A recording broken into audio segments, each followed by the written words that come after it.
रति सद्गुरु मिलवें सर्वाधार। मंगलमय मंगल करन विनवों बारंबार। धन्य धन्य सद्गुरु सुखद महिमा कही न जाए। जो कछ कहो तुम्हारी कृपा मोते कछ न बसा। समवेत समादरणीय सज्जन वृंद, आदरणीय माताओं तथा भक्तिमती बहनों, अभी आप लोगों ने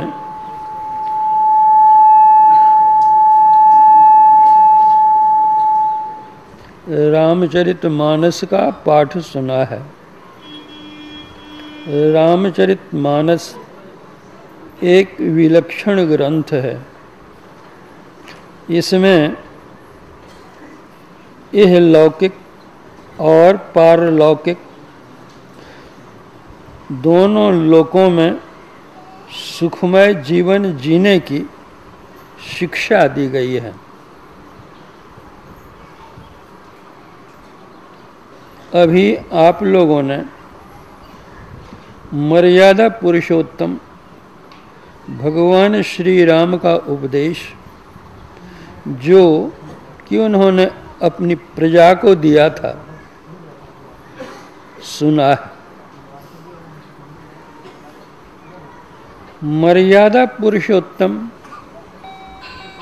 भगवान श्री राम गुरुजन पुरजन सज्जन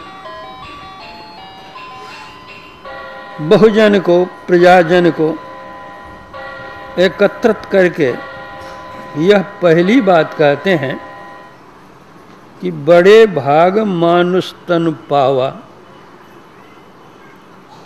सुर दुर्लभ सब ग्रंथ ही गावा।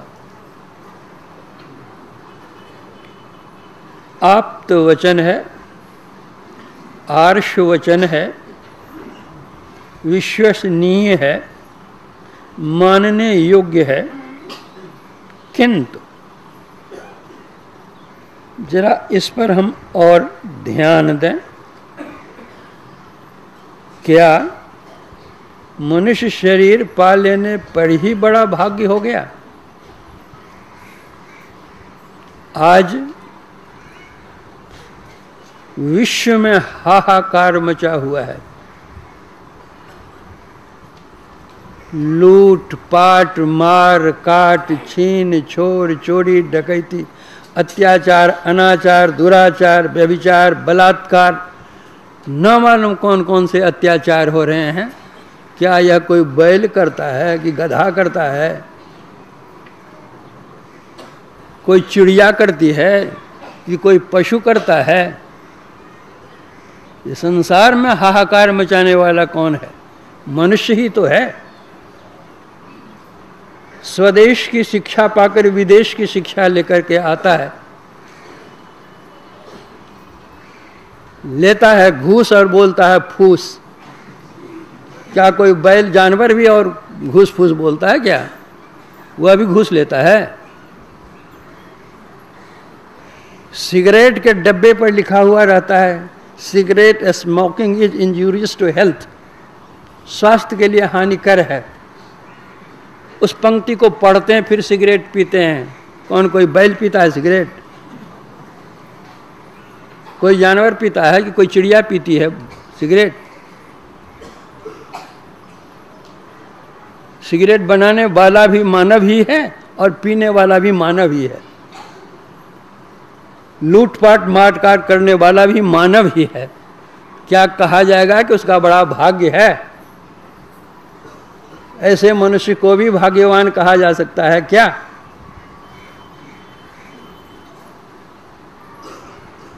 फिर भगवान ने कह दिया कि बड़ा भाग मनुष्य तन पावा। तो क्या भगवान झूठ बोल रहे हैं? भगवान तो झूठ नहीं बोलेंगे। भगवान बतलाते हैं कि मनुष्य शरीर तो तुमको मिला है, जैसे जो बीज हम बोते हैं कल वही फल फूल देता है, उसी तरह मनुष्य शरीर रूप बीज तो तुमको मिल गया है। अब इसको सींचो, पौधा बनाओ, फूल निकलेगा, फल निकलेगा। वह कैसे होगा? वह तभी होगा जब हम सत्संग करेंगे। इसीलिए बड़े भाग पाइए सत्संगा।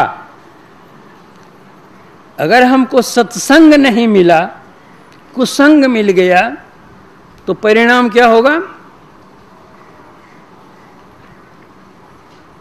गोस्वामी जी ही उसी रामचरितमानस में लिखते हैं, कबहु दिवस मह निबिड़ तम, कब हुक प्रगट पतंग, उपजय बिन सई ज्ञान जिमि, पाई कुसंग सुसंग। आजकल वर्षा ऋतु है। वर्षा ऋतु में क्या होता है? सूर्य है लेकिन बादल आया, अंधेरा छा गया। सूरज के रहते अंधेरा हो गया, कोई सूझता नहीं है। अब हवा आई और बादल को उड़ा दिया, मैदान साफ स्वच्छ दिखने लग गया। उसी तरह यह जीवन है। इस जीवन में अगर कुसंग हो जाता है तो भविष्य अंधकारमय हो जाता है। और जब सत्संग करते हैं, वह बादल को हटाने वाली हवा है, वह बादल को हटा करके जीवन को साफ बना देता है। इसीलिए बतलाया है कि बड़े भाग पाइए सत्संगा। जिस जीवन में सत्संग नहीं है, भगवत भजन नहीं है, वह जीवन कैसा? गोस्वामी जी कहते हैं, ते नर नरक रूप जीवत जग। वो संसार में तो है लेकिन नरकवत है। भव भंजन पज दुमुख अभागी। नहीं सत्संग, भजन नहीं हरि को, श्रवण न राम कथा अनुरागी।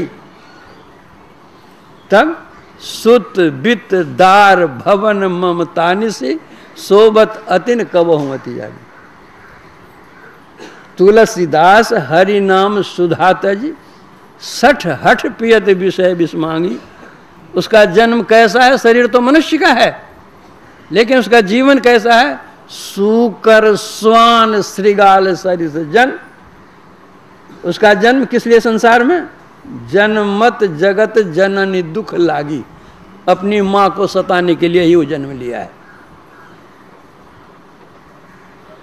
तो मनुष्य शरीर की विशेषता तभी होगी जब वह सत्संग करेगा। जंगल में गाय भैंस रहती है और जंगल में बाघ सिंह भी रहते हैं।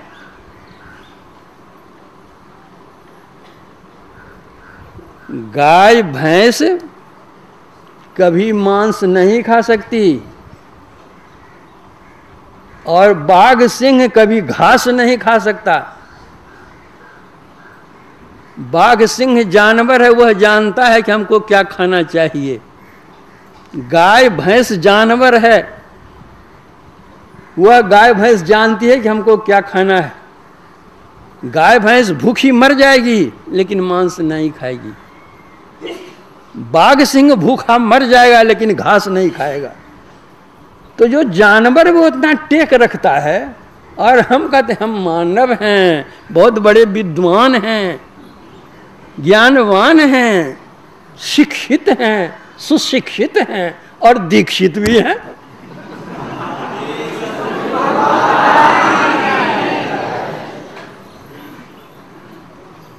क्या यही मानवता है? यही मनुष्य शरीर की विशेषता है?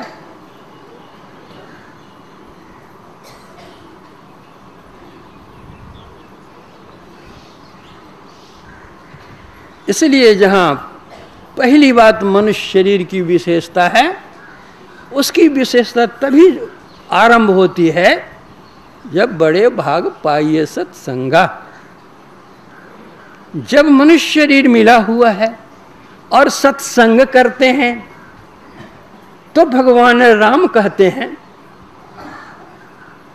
शबरी को उपदेश देते हुए कि सत्संग तो करोगे, सुनो ठीक से प्रेम से, तब गुरु पद पंकज से बात, गुरु चरणाश्रित हो, शरणाश्रित हो।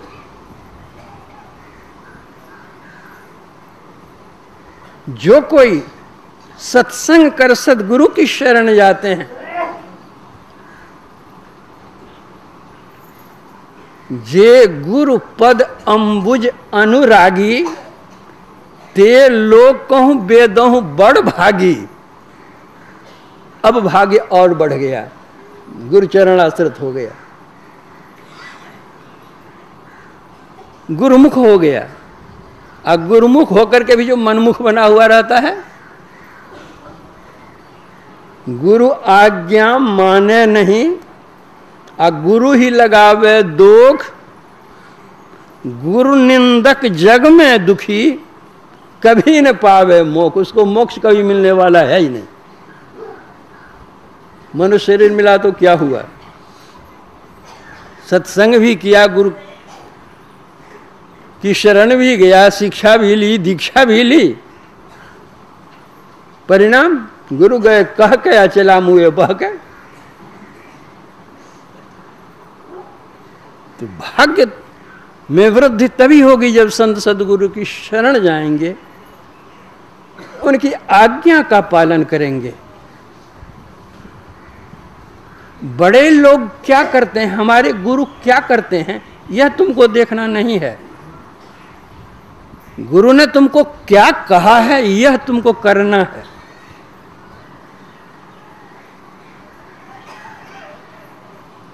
भान कृषान सर्वरस खाही, अतिन कह मंद कहत को नाही।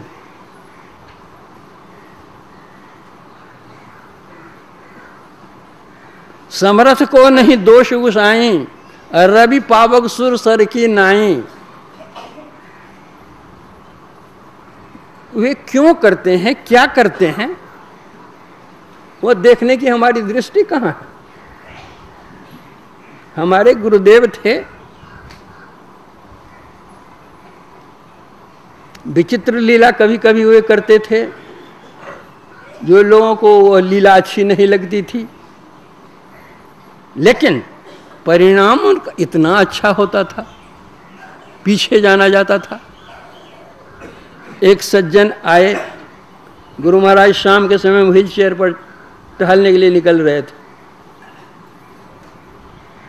अपरिचित सज्जन बेचारे गुरु महाराज के चरणों में जाकर के प्रणाम वे करते हैं।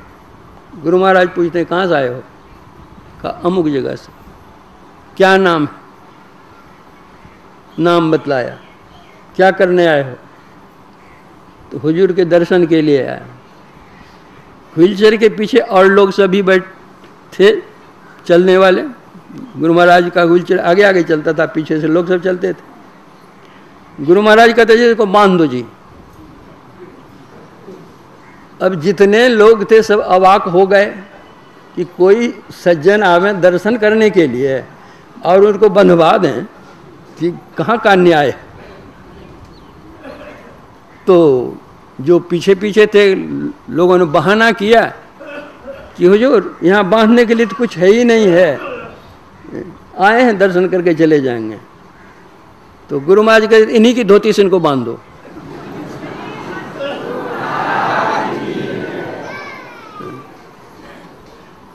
धोती पहने तो बेचारे, उनकी धोती जो थी ऊपर का भाग, उससे इनके हाथ को लपेट दिया। आज्ञा है गुरु महाराज की। गुरु महाराज कहते बैठो यहाँ। भीतर हॉल, भीतर में जो दो ताड़ पेड़ हैं उसी के बगल में, रास्ते के नीचे बगल में बिठा दिया गुरु महाराज, बैठो यहाँ। बेचारा श्रद्धालु था, बैठ गया। जितने लोगों ने यह दृश्य देखा, सबके मन में यही बात आई कि गुरु महाराज ने अच्छा नहीं किया।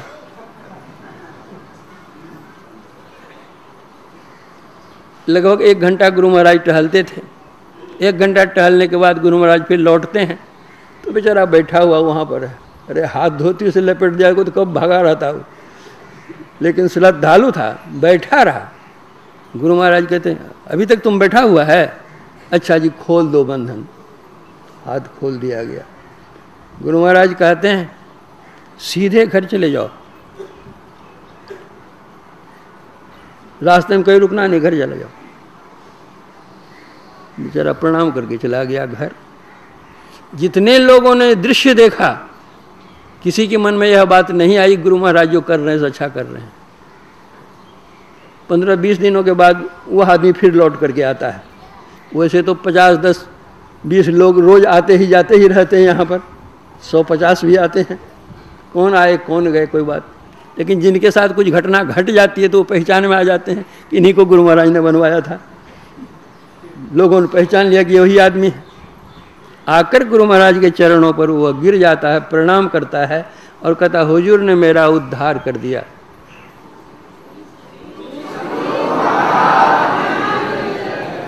हुजूर मेरा कोई अपराध नहीं था, मेरे दुश्मन मेरे पीछे लग करके झूठा केस मेरे ऊपर कर दिया था। हुजूर मुझको 3 महीने की सजा होने वाली थी, तो लोगों ने कहा कि आजकल तो हाकिम घूस लेते हैं, घूस दे दो, तुम तो सच्चे हो, छूट जाओगे। तो मैंने सोचा कि जब घूसे का जमाना है, हम जितना देंगे कहीं हमारे दुश्मन को मालूम पड़ जाए हमसे बेसी हो जाकर के दे दे तो हमारा तो घूस फूस हो जाएगा। तो हम चले सच्चे दरबार में घूस देने के लिए। तो मैं आया, हुजूर के चरणों में प्रणाम किया और हुजूर ने हमारा हाथ बंधवा दिया। हुजूर 3 महीने की सजा मेरी समाप्त हो गई। तो संत क्या करते हैं, क्यों करते हैं, गुरु हमारे लिए क्या करते हैं नहीं करते हैं, उसकी विवेचना करने की दृष्टि हम में है कहाँ। इसलिए तीसरी बात आ गई। पहली बात मनुष्य शरीर, दूसरी बात सत्संग, तीसरी बात गुरु चरणाश्रित। अब गुरु जो बतलावेंगे कुछ जप ध्यान करने के लिए, अगर हम वह जप ध्यान करने लग जाएं, मानस जप करें, मानस ध्यान करें, और मानस ध्यान करते करते अगर सही मानस ध्यान हो जाए हमारा तो संत तुलसी साहब कहते हैं दर्शन उनके उर्माई करें बड़ भागी, तिनके तरने की नाव किनारे लागी। जो अपने अंदर वो मानस ध्यान कर लेता है वह और भाग्यवान हो जाता है। वो तो नाव लगी हुई, चढ़ो और उस पार जाओ। तिनके तरने की नाव किनारे लागी।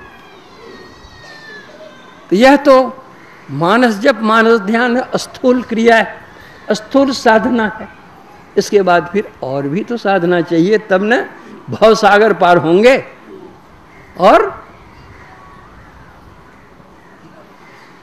दृष्टि योग की क्रिया वे बतलाएंगे। जब दृष्टि योग की क्रिया हम करेंगे तो क्या होगा? श्री गुरु पद नख मणि गण ज्योति, सुमिरत दिव्य दृष्टि ही होती, दलन मोह तम सोसु प्रकाशु, बड़े भाग उर आवहि जासु। और भाग्य जग गया, बड़ा भाग्य हो गया। दृष्टि साधन की क्रिया की, अंतः अंधकार समाप्त हो गया, प्रकाश पुंज में प्रतिष्ठित हो गए और भाग्य जग गया। तम नाश हो गया। यही तो है तमसो मां ज्योतिर्गमय। गुरु कहते हैं गु अंधकार रूप प्रकाश, अंधकार से प्रकाश का मार्गदर्शन देने वाले ये गुरु होते हैं। कितना भी पढ़ लीजिए, कितनी भी विद्या एकत्रित कर लीजिए, लेकिन कोई भी विद्या ऐसी नहीं है कि आपके अंदर के अंधकार को काट सके। अंदर के अंधकार को काटने वाली अगर विद्या तो ये आध्यात्म विद्या है, दृष्टि योग की क्रिया है।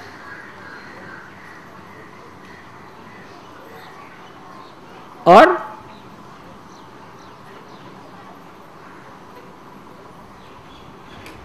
वहां से रास्ता का आरंभ हुआ, भीतर चलने अंतर मार्ग का। उसी मार्ग पर चल करके प्रभु के दर्शन होते हैं, आत्मदर्शन होते हैं। वह मार्गदर्शन देने वाले कौन होते हैं? वही संत सदगुरु होते हैं। अद्भुत अंतर की डगरिया, जा पर चलकर प्रभु मिलते। यहां शुरू हो गया डगर पर, अंधकार से जो प्रवेश किए प्रकाश में, यही डगर मिल गई, रास्ता मिल गया, राह मिल गई। दाता सदगुरु धन्य धन्य जो राह लगा देते। राह पर चलने में कोई कठिनाई भी है, तकलीफ भी होती है। कहते नहीं नहीं, अरे चलत पंथ सुख हो तो महा है, महा सुख मिलेगा। सामान्य सुख को कौन कहे? जहां अझर झरते, क्या अझर झरता है? अमृत ध्वनि की नौबत झहरत, बड़ भागी सुनते। अंतर में जो आंतरिक नाद है तुम्हारा, वह ब्रह्मनाद सुनने को मिलता है। उसको कौन सुनता है? बड़ भागी सुनते।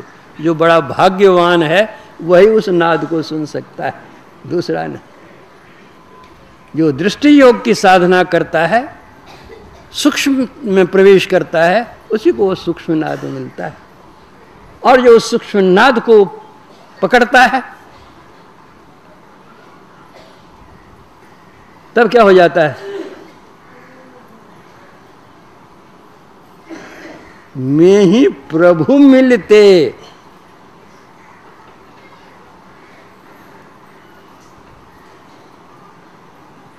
नाद में यह गुण होता है अपने केंद्र में खींचने का। तो जो उस नाद को सुनता है, स्थूल सूक्ष्म की संधि जहां है, उस नाद को जो वह सुनता है स्थूल के केंद्र पर, तो वह नाद आता है सूक्ष्म के केंद्र से। वह नाद खींच करके सूक्ष्म के केंद्र पर ले जाता है।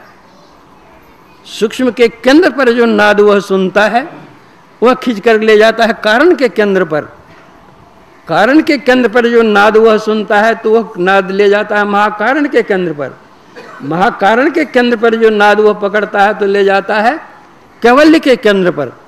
और जो कैवल्य के केंद्र पर पहुंच जाता है, वह परमात्मा के पास पहुंच जाता है। में ही प्रभु मिलते, प्रभु मिल जाते हैं। आवागमन का चक्र छूट जाता है।